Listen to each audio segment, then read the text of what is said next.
If you're doing the same shit for week to week to week to month to month to month, the same workouts, the same styles, the same rep schemes, the same weight, you're eating the same amount of food, and even on, like, he was bringing up a time scale of just month to month, even you now compared to you in 1 month. If you have no significant difference in the way that you look, then that means you're doing something wrong. Some variable in your equation is not high enough, not intense enough. You're not resting enough. You're not eating enough. You're not training hard enough. You're not pushing yourself to the limit. Something's off. So if you've looked kind of similar, then you got to sort of reassess, look at what you've been doing, and say, okay, this needs changed. And if in all honesty you just can't do it, like you can't really see what's wrong, then you've got to kind of have the humility to go up to someone you know who's pretty knowledgeable. Like, I can get a hold of some pretty fucking gnarly dudes now with all the fucking notoriety and following. So if I'm really having trouble, I can just pull up some kind of character and say, dude, I'm having this, this, and that, causing this, and I'm not getting enough here, blah, blah, blah, blah, blah. Right? Somebody who asks a question is a fool for a moment, right? But the guy who believes he's fucking 100% right on everything is a fool for life. So there's absolutely no shame in being wrong and doing things the wrong way.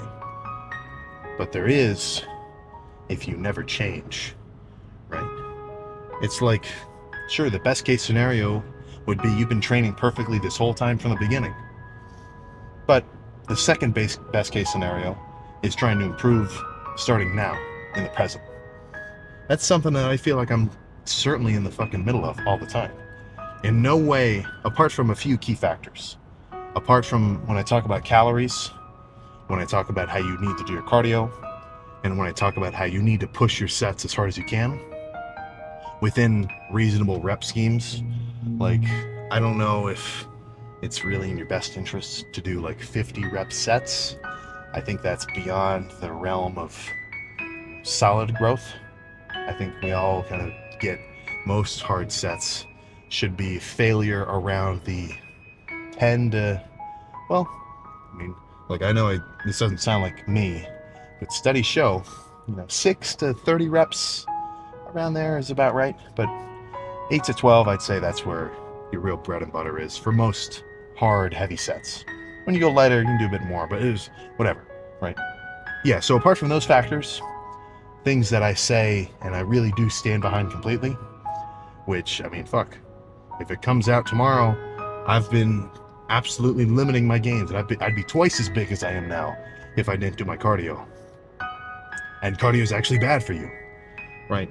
Not that that's true, but if the other shoe drops and I'm like, oh shit, that was wrong, shouldn't have been saying that this whole time, that's all I'm gonna say. I'm like, yeah, that was fucking wrong.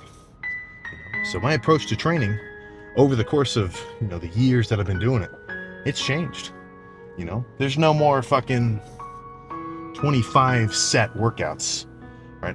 I'm not doing 25 sets for chest anymore, and I'm kind of toning it down. I'm in the process of realizing the most, let's just say, longevity safe weights to use in the gym, right? Maybe 405 isn't necessary on bench. Maybe I should stay with the 3 plate range. That lesson's a little harder for me to learn. I'm a little bit hard-headed, but over time, that's the ideal state, to be in a state of change. Now, when I say that, I do mean positive change. If you're in a downward spiral, yikes, not ideal, right? But that's where you kind of have to have an open mind.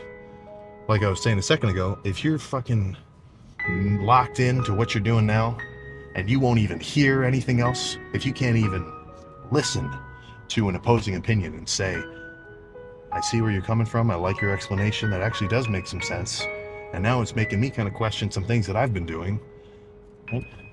That's how everybody should be, man. There'd be so much less turmoil. I don't even mean just in the lifting community. I mean just in life.